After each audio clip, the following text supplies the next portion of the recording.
plantear algunas inquietudes, porque el maestro Óscar Coello ha hecho un recorrido sintético, pero muy rico, acerca de dónde está la esencia de la poesía, dónde está, ¿no?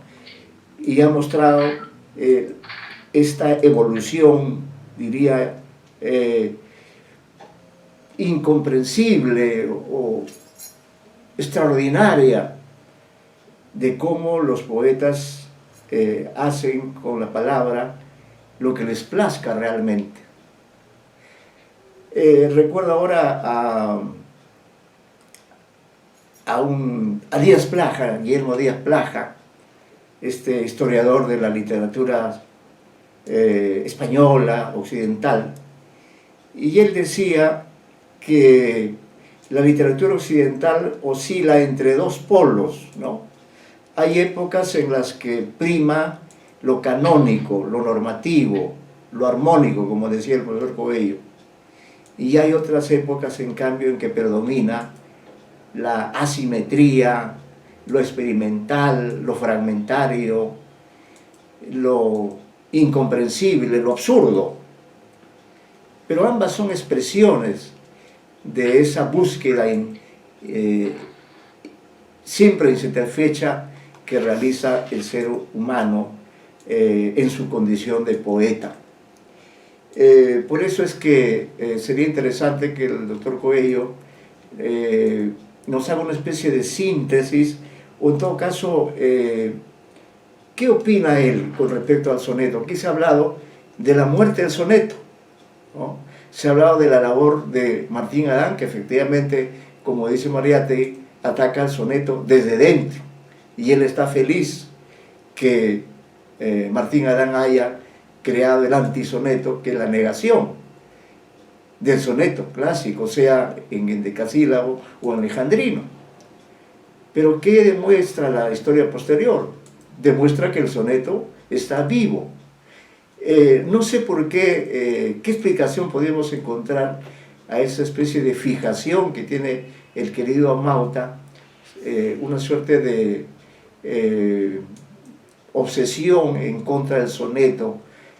¿Qué explicación podría dar el maestro Óscar Coello a esta inquietud que siento yo al haber recordado estos temas que me son gratos también, pero que por razones de especialización no he tocado últimamente, pero sí he podido, el discurso del doctor Coello realmente me ha permitido recordar momentos importantísimos. Además, nos ha hecho a todos, me parece, gozar con el placer de leer, que es otro aspecto importante, y él, que es un lector acucioso de la poesía, nos ha ofrecido una muestra de los artificios, en el mejor sentido de la palabra, de los artificios del soneto. ¿Qué es el soneto para el doctor Óscar Coello? Esas son algunas inquietudes que le planteo, y quizás algunas otras personas del auditorio quieran también plantear algunas ideas. Tenemos a nuestros distinguidos invitados escuchándonos. Realmente ha sido una charla interesantísima para mí en lo personal, y creo que también para el público. Una charla además muy amena, con ilustraciones, con imágenes y con poemas extraordinarios. Y sí, a mí me ha sorprendido también el que efectivamente hay una especie de contradicción en los vanguardistas, es decir, están en contra de lo establecido, están en contra del canon, están en contra de todo, pero para expresarse no pueden ignorar al soneto. El soneto es imbatible, el soneto es eterno. El problema no es el soneto, el problema es de aquellas personas que en todo caso no han sido capaces de crear sonetos memorables. Pero los textos están ahí, Góngora está ahí, Alberto Hidalgo está ahí, en fin, Vallejo. Y nosotros ahora, en esta temporalidad extraña del siglo XXI, podemos hacer ese recorrido. Lo hemos hecho gracias al doctor Óscar Coello. Eso es la literatura, un viaje a través del tiempo, del espacio, de la palabra, de las emociones extraordinarias que tenemos los seres humanos.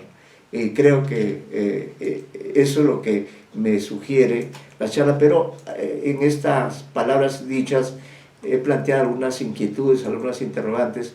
Me gustaría que el maestro Coello comparta con nosotros sus ideas acerca de este material que él conoce tan bien y que nos ha ilustrado pues maravillosamente con esta presentación impecable, que realmente es un acierto haberlo invitado y lo volveremos a hacer. Muchas gracias, doctor Coello. Si pudiera compartir algunas ideas para enriquecer, diríamos, esta presentación impecable desde el punto de vista de la temática tratada.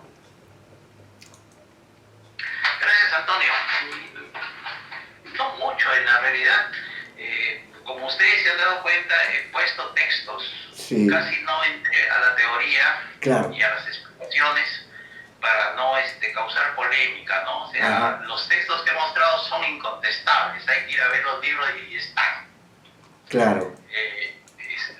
No se puede negar que Vallejo hacía sonetos, no se puede negar que Javier Abril, no se puede negar que Javier Abril escribió eso sobre las vanguardias, ¿no? Porque lo acabo de leer y la cita correspondiente. Ajá. Ahora, lo que sí sé del soneto es que lo he visto desde el Renacimiento, desde los famosos sonetos de Boscán, Garcilaso,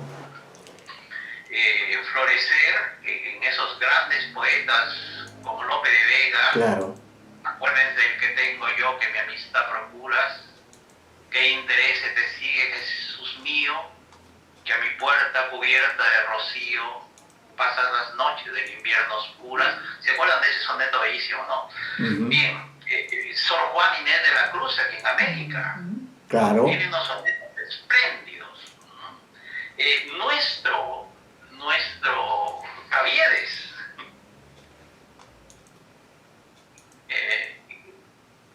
Caviedes haciendo sonetos en el Perú, bellísimos por cierto, ¿no? Y a lo largo, pues, aquí en el Perú se han hecho sonetos desde el siglo XVI, ¿ah? Miguel Cabello de Balboa, el que trae la leyenda de Coniraya, ¿se acuerdan ustedes de la miscelánea antártica? Le hizo un soneto a un amigo que era un poeta alabado por Cervantes, que publicó un libro que se llama El Marañón. Ajá. Hizo un soneto más o menos allá por 1578, por ahí. La casta abeja en la Florida Vega, con susurro suave y bullicioso, para su laberinto artificioso de varias flores, el manjar congrega. Esto era el soneto en el Perú del siglo XVI. En el siglo XVII, XVIII, XIX, así venía produciendo el soneto. Chocano los hacía bellísimos y los hacía impecables. A veces pienso yo, por ejemplo, en la Magnolia. La Magnolia es un alejandrino. Ajá. Que golpea, el acento lo golpea en la tercera, en la sexta, en la décima y en la 25ª. Y así ocurre en los 14 versos. Sí, es un trabajo matemático, ¿no? Sí. Y la sonoridad de la Magnolia es estupenda, ¿no? En el bosque de aromas y de música lleno, la magnolia florece delicada y ligera, cual vellón que en las zarzas enredado estuviera, o cual copo de espuma sobre el lago sereno. Examinen los acentos, ¿dónde golpea? Así, ¿no? Es. En el pos, acento número 3, de aró, acento número 6, y de mu, acento número 10, y acento número 3, y así se va. Es matemático, yo no diría matemático, yo diría músico, es claro. Chocano, ¿no? Y después de Chocano, por supuesto, he mostrado ahí los poetas posteriores de Chocano, y los contemporáneos también, ¿ah? Hay poetas contemporáneos que trabajan el soneto, claro. Y en España también. Acuérdense de García Lorca, ¿no? García Lorca, claro. Soneto y todo lo demás. Es una pieza muy interesante, mágica, diría yo, porque como decía Boileau, en un pequeño espacio de 14 líneas, Ajá. te abarca un gran tema, ¿no? Un gran tema. Y cuando está bien hecho, dice, bueno, vale más que un libro de poesía. Ujú. Bien, muy bien. Antonio, muchas gracias por la invitación. Sí. Muy bien. Gracias a ti, querido Oscar. No sé si el auditorio tiene alguna inquietud, alguna pregunta, alguna idea, alguna conclusión a la que haya llegado o alguna eh, interrogante, porque el doctor Oscar Coello tiene una faceta de poeta también. Entonces yo le preguntaría, él ha utilizado también creativamente el soneto. Yo creo que el soneto goza de muy buena salud. Es una forma ideal que alguien inventó. No sé si se le atribuye a algún poeta en específico el invento del soneto, para que es el contexto de la literatura italiana. Es allí donde creo que nace. Me corregirá si estoy diciendo algo que no es exacto. Pero en todo caso es una forma que está ahí. Es una estructura para que pueda ser utilizada libremente. Y eso es lo que hemos visto a través de la exposición del doctor Coello. Esas ilimitadas posibilidades que ofrece el soneto en solo 14 versos, esas ilimitadas posibilidades que ofrece al poeta de tratar todos los temas, absolutamente todos. Se mantiene incólume el soneto. El doctor Oscar Coello, poeta, ha escrito también sonetos. Esa es una pregunta un poco indiscreta, pero creo que pertinente también. Antonio, solo me remito a los libros publicados ya hace casi 40 años. Los nuevos serán post-mortem.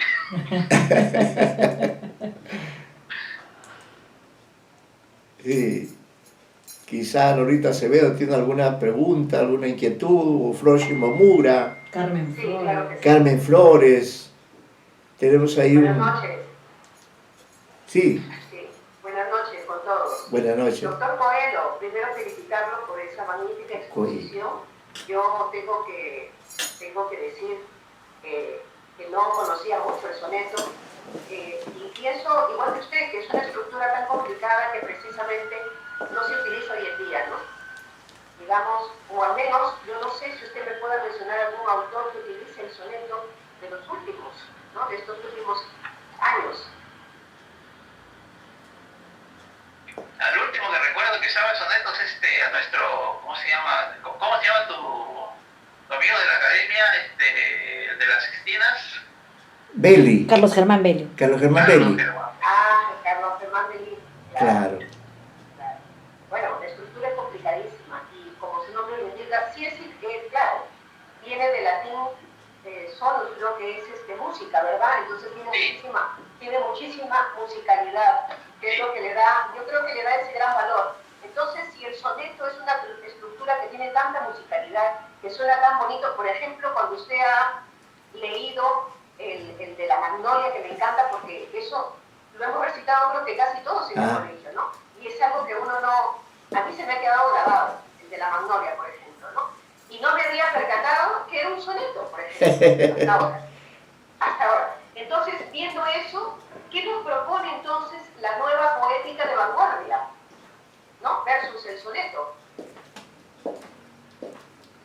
Yo creo que la poesía escapa un poco a esas ataduras, ¿no? O sea, cuando se trata de hacer poesía, la idea principal es hacer frases musicales, ¿no? Hay un poeta español,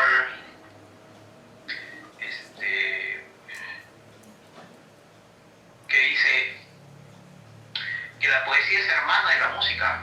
Ajá. Que la música usa sonidos. Claro. En cambio, la poesía, los sonidos los logra con las palabras. Y entonces, a veces se carga de significado.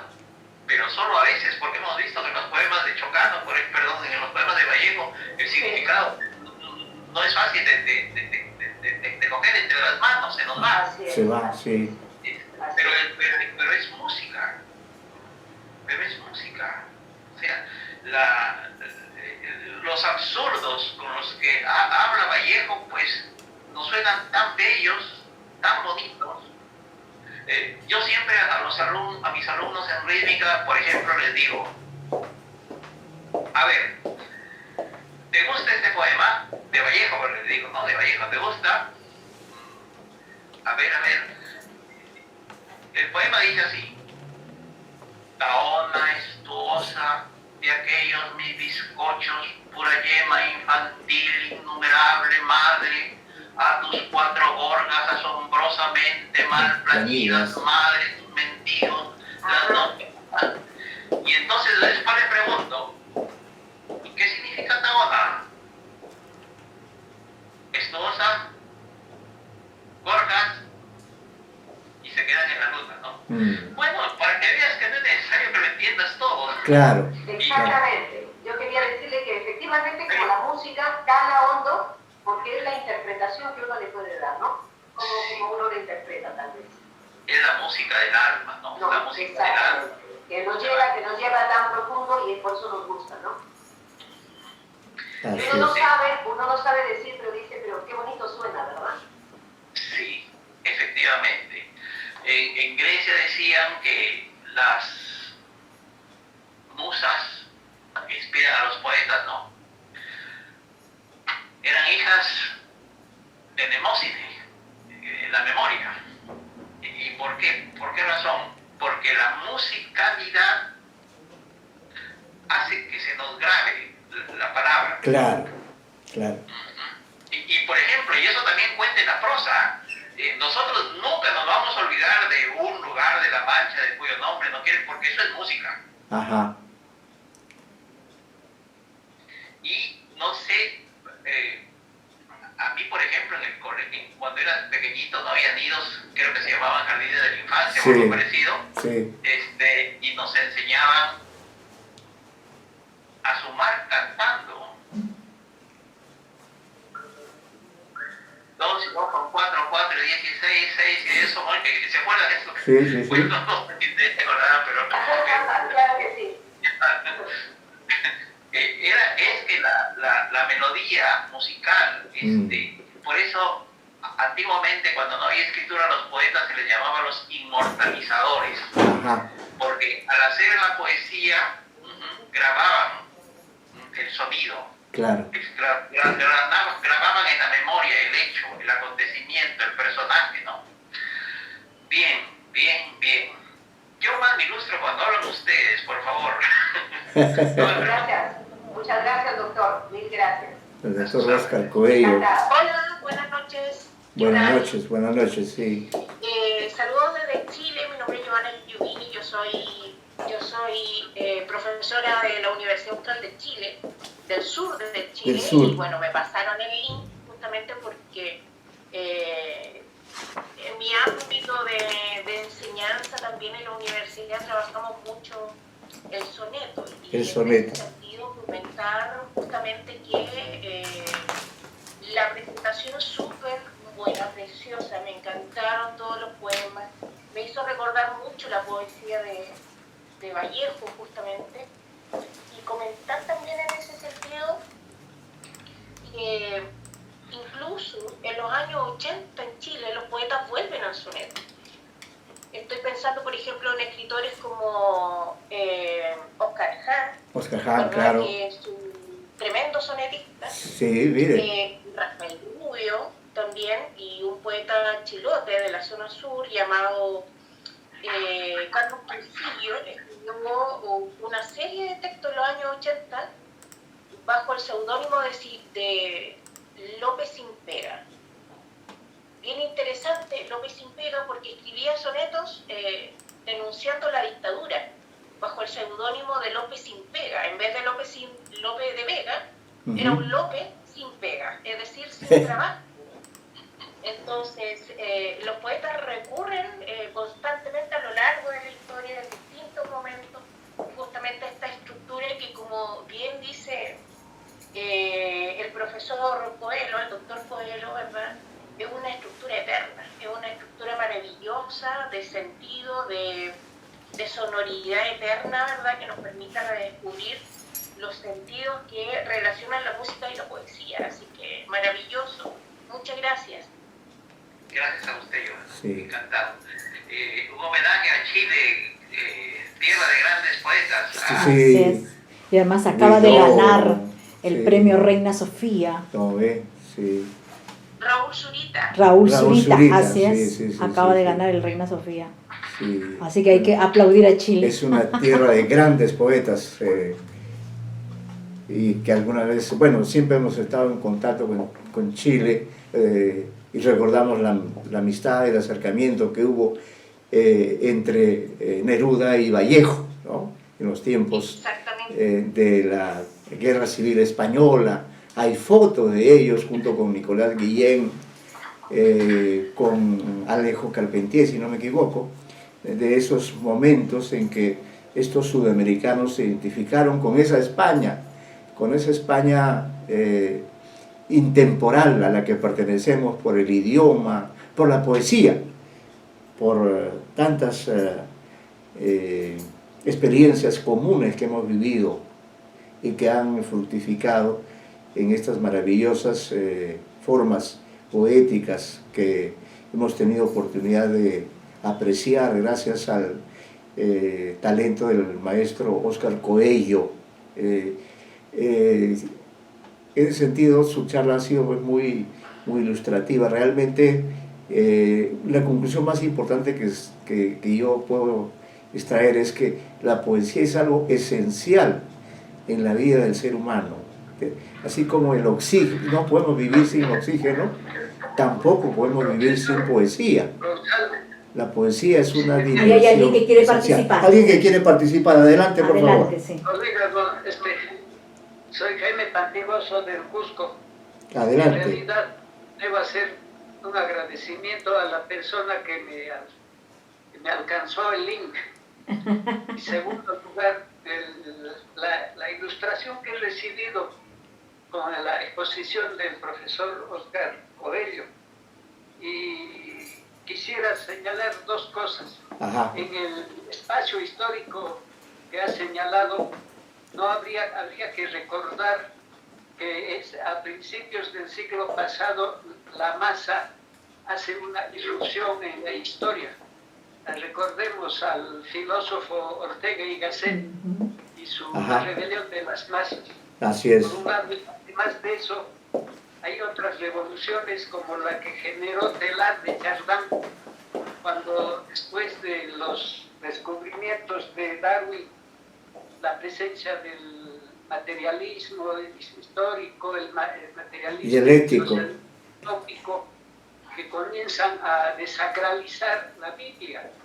Teilhard de Chardin, tratando de compatibilizar la evolución y el mito eso de la creación del mundo en 7 días, Teilhard de Chardin dice que sí fueron 7, pero no días, sino etapas. Ajá. Bueno, ya se imagina que la Iglesia Católica más ortodoxa se le tiró encima prácticamente, ¿no? Ajá. Entonces, creo que en esos contextos que nos hemos olvidado, inclusive cuando yo no enseño literatura, yo soy profesor de lingüística, nos olvidamos de algunos eventos sociales, no necesariamente políticos, que simbraron los 20, 30 primeros años del siglo pasado. Por un lado eso, y la charla esa parte introductoria que ha hecho el profesor Coelho me ha retrotraído a esas épocas, eso en primer lugar. En segundo lugar, bueno, uno no lee poesía como lee un libro de narrativa, por ejemplo. Agarra un libro de cuentos y los lee uno detrás de otro. Yo creo en mi experiencia que eso no se hace con la poesía. Uno tiene que estar predispuesto para leer 1 o 2 o 3 poemas de un libro, porque como ha explicado el profesor Coelho, lo ha demostrado, la poesía es emoción, la poesía es sentimiento, y ahora que le ha añadido algo más, la poesía es música. ¿Sí? Claro. Creo que realmente es música que yo descubrí intuitivamente cuando leí en inglés esos dos famosos poemas de Edgar Allan Poe, Las campanas y El cuervo. Así es. Leído en castellano no es mucho, pero leído en inglés hay un ritmo bellísimo, bellísimo. Y uno ve al cuervo y escucha las campanas y uno no deja de volver a leer una y otra vez. Esa es la magia de la poesía y seguramente del soneto. Termino esta mi larga interrupción señalando que todavía recuerdo ese famoso soneto a la nariz. Era un hombre a una nariz pegado. Sí, eras un hombre a una nariz pegado. Era ser un hombre a una nariz Es pegado. realmente una sátira increíble. Uno está leyendo el soneto y está imaginando a la imagen que tiene una Claro. nariz tan proporcionada, tan grande, como aquel personaje de la literatura francesa cuyo nombre he olvidado. Gracias, profesor Oscar Coello. Ojalá que te sigan enviando para próximos eventos y fíjense en las condiciones en las cuales dos universidades, digamos, las más viejas en la historia de Perú, se relacionan así cuando no hemos tenido muchas oportunidades. Sí, pues. Quizá en el futuro sería bueno crear algún tipo de evento anual en que ustedes vengan una vez, nos hablen de lo que nos han hablado y nosotros podamos ir a su universidad y poder hablar sobre algo que sabemos. Mi área es especialmente, además de la lingüística, también creo que he escrito cuentos y creo que he ganado un premio Copé, es la educación bilingüe intercultural. He trabajado 40 años, los últimos 40 años ligado a este. Gracias por escucharme, repito, gracias por enseñarme lo que me ha enseñado el profesor Oscar Coelho. Gracias. Muchas gracias por su intervención. Gracias a usted, maestro. Gracias a usted, maestro. Y para mí es una alegría saber que usted está hablando de una ciudad que tengo en el corazón, el Cusco. Yo he trabajado dos libros. Al comienzo creo que Antonio me Sí, mostraba. por favor, una información. Dos libros que son un hito en la literatura latinoamericana. Sí. El libro de Diego de Silva y Guzmán, Ahí está. Ahí lo tenemos. el poema El descubrimiento del Perú, que es el primer libro de poesía del Perú y de América, escrito en el Cusco el año de 1538, En 538, antes de que naciera Cervantes, antes de que naciera. antes de que nacieran Lope, Calderón. Y usted, como es cusqueño, le voy a decir dónde lo escribió. La iglesia de Santa Teresa, al costado está la casa de Diego de Silva y Guzmán. ¿Ya la recordó? Sí. Esta plaza todavía se llama en la soleta Silva. Silva, sí. Silva, ese es el posesivo del quechua. Silva, hacia la casa de Silva. Ahora la llaman Parque de la Madre. Claro. Para que vea, Antonio, quisiera Sí. que anotaras lo que acaba de decir el maestro Fastidioso.